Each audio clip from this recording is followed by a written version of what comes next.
guys, this is Alex with Patterns for Pirates. Today on the blog we're talking about buttons and buttonholes.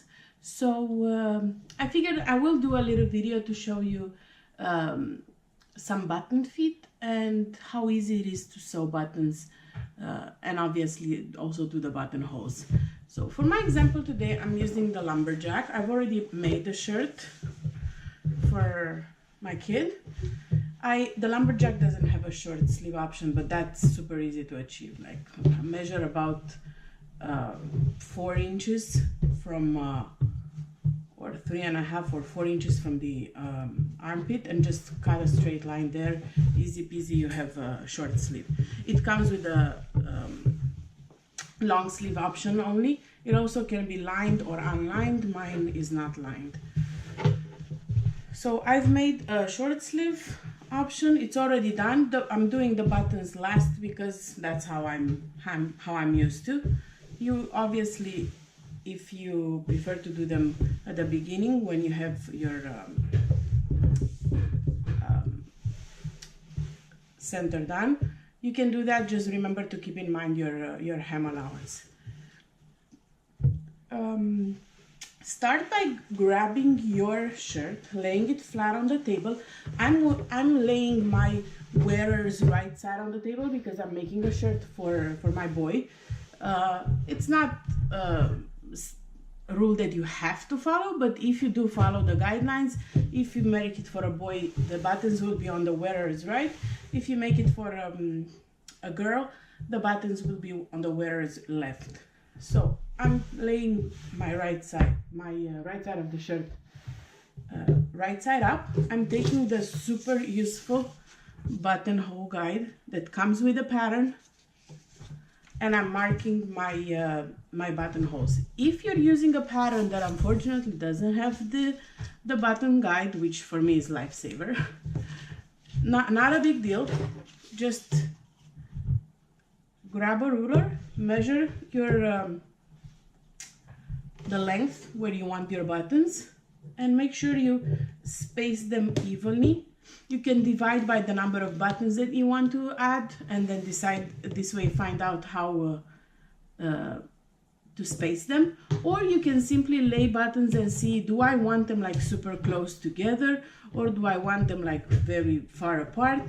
It's up to you. As a general rule, I would say no more than maybe an inch or two, an inch and a half to 2 apart.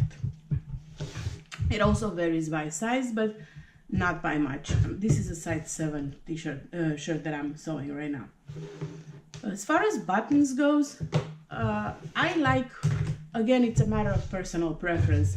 I like for dress-up shirts, like I'm doing right now. I know this is a fun print, but it is a button-up shirt. It's more dressier than a t-shirt. I like smaller buttons with mine. These are not super small, but they're on the smaller size, like a regular shirt. If you prefer to, if you're making it, let's say for a girl, and you prefer to add like a statement button, obviously you can use big buttons, or you can use the ones that you cover yourself with fabric, or you can even use felt buttons. All of these are available easily in craft stores. I think I get most of mine from the one. You can use wood buttons. I have like some super cute buttons that I add as accents to pieces, not necessarily functional, that say handmade with love. They're super cute. I got these online, I don't remember where. Obviously, it's up to you what's the look that you're going for. Square buttons can add a nice touch. Let's say, for example, you're making yourself a branch blouse, which is more fun and for women. You can definitely go and put some cute buttons just as an accent piece. It's not the case because I'm sewing right now a boy's shirt, so I'm using just regular 1/2 inch buttons. So I'm taking my guide, aligning the side of my guide with the side of my shirt. This is already hemmed, so it is done, hemmed, and the facing already added. I do like to add interfacing, a light to end interfacing on the part that gets folded. In the pattern you'll see that you get to fold this twice if you're not lining the shirt. I do like mine lightly interfaced for buttons and buttonholes. So I'm aligning this with the collar top, well, collar bottom, and with the edge, and then I'm using the markings here to mark my buttonholes.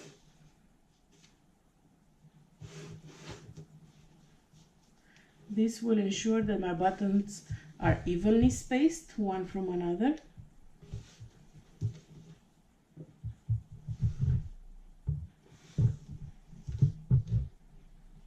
Obviously, the number of buttons will depend on the side that you make. So with my fabric marker, you can see my dots here, here, here. These are where I'll put my buttons. So I'm all set with the markings. We're gonna move on to the sewing machine and change a few settings. Obviously, the next step right now is to attach the buttons. If you're more comfortable hand sewing them, definitely go ahead and do that. When I was growing up, I was taught that buttons must be hand sewn. Well, I've learned that that's not the case anymore, but you can definitely hand sew them if you want. Super easy, just takes a little bit of time. Maybe put a movie on Netflix and start hand sewing them if you want. I prefer to use my machine because it's a lot faster, and luckily most machines right now come with a buttonhole attachment. I'm gonna show you two types because I do have two different types of buttonholes. I used to prefer one over the other, and now I've changed my mind. I like the other one more. So this one is an M button. This button came with my Brother machine, and it looks like this. This button, this button foot basically attaches to the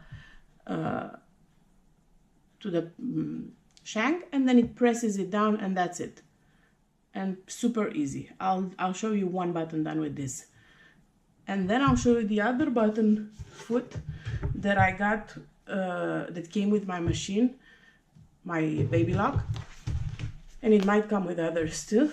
And this one is also an M foot, and you'll notice that it has a little like a movable part here. Trying to make it sure you guys can see. And there's a space if you pull it apart.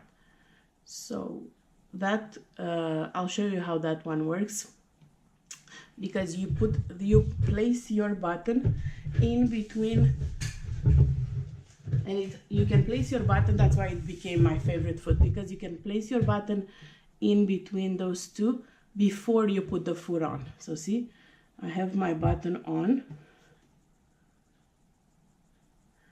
there, and then I can just put my foot on the machine and be done with it. The other one, this one doesn't allow you to do that. You gotta make sure you place it in the right spot. So that's why this one became my favorite, although I've used this style button foot for years and years with no problem. So let me show you both. I'm gonna turn you guys to the sewing machine.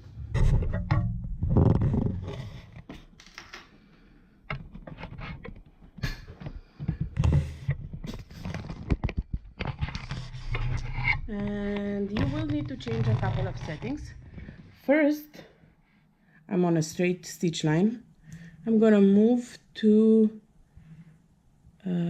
button and buttonholes, And we're going to be doing, I have one option for the buttons, which is this one.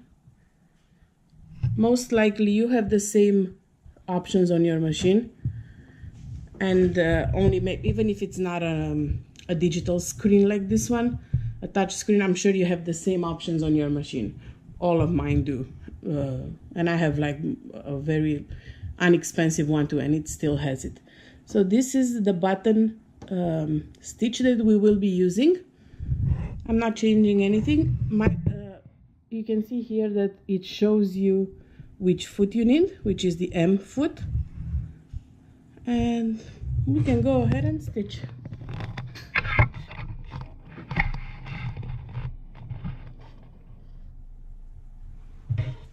Alright, so I'm gonna start with the simple one that comes with probably most machines. Simply change your presser foot according to your machine's instructions.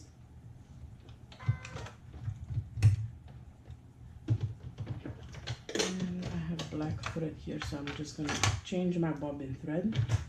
I'm using bobbin thread in the bobbin and regular thread. I will change it to red though because I'm using a red pattern.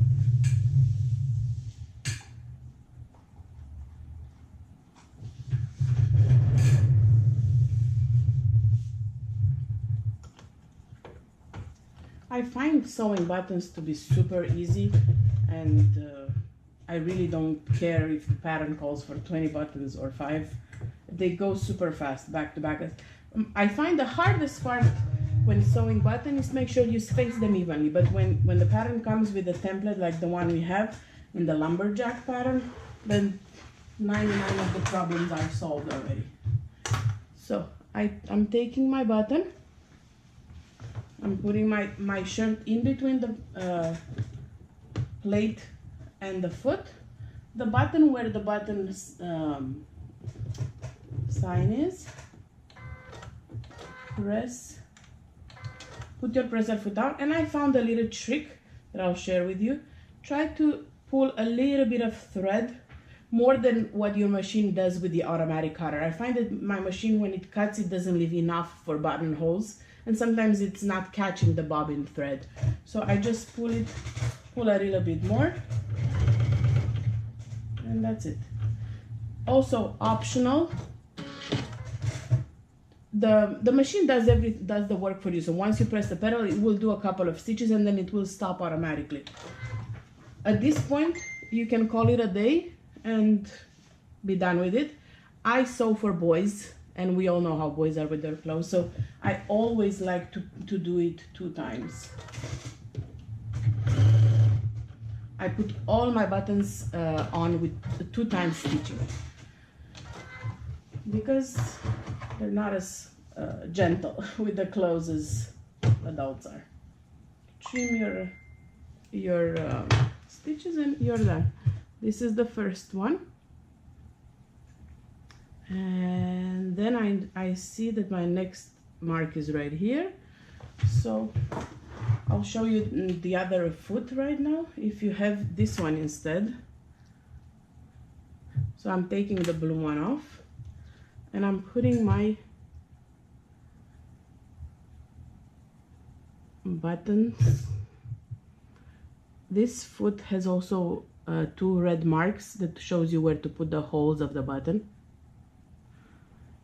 So now it's all done, and then I just pull a little bit of the thread,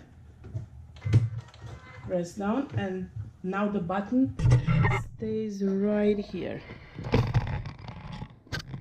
See, when I press down, up, the button is in the actual foot. So that's why I love this foot more, because I can maneuver it better. I'm looking for my, there you go, there's my mark. I have my mark.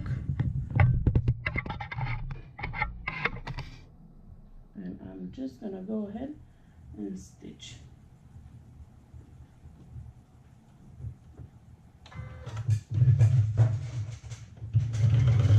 Again, 2 times.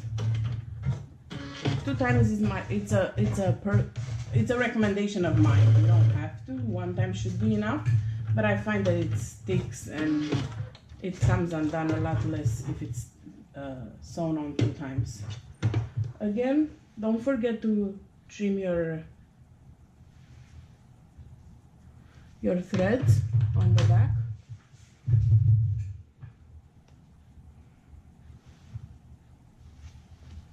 And there you have it. So now you're gonna go ahead and put 1, 2, 3, 4, 5, 6 more buttons. If it's a size 7, it's probably gonna be less if it's a smaller size. And next step, we're gonna be working on our buttonholes. So buttons, super easy, whether hand stitched or machine stitched, absolutely no problem. Most machines do come with a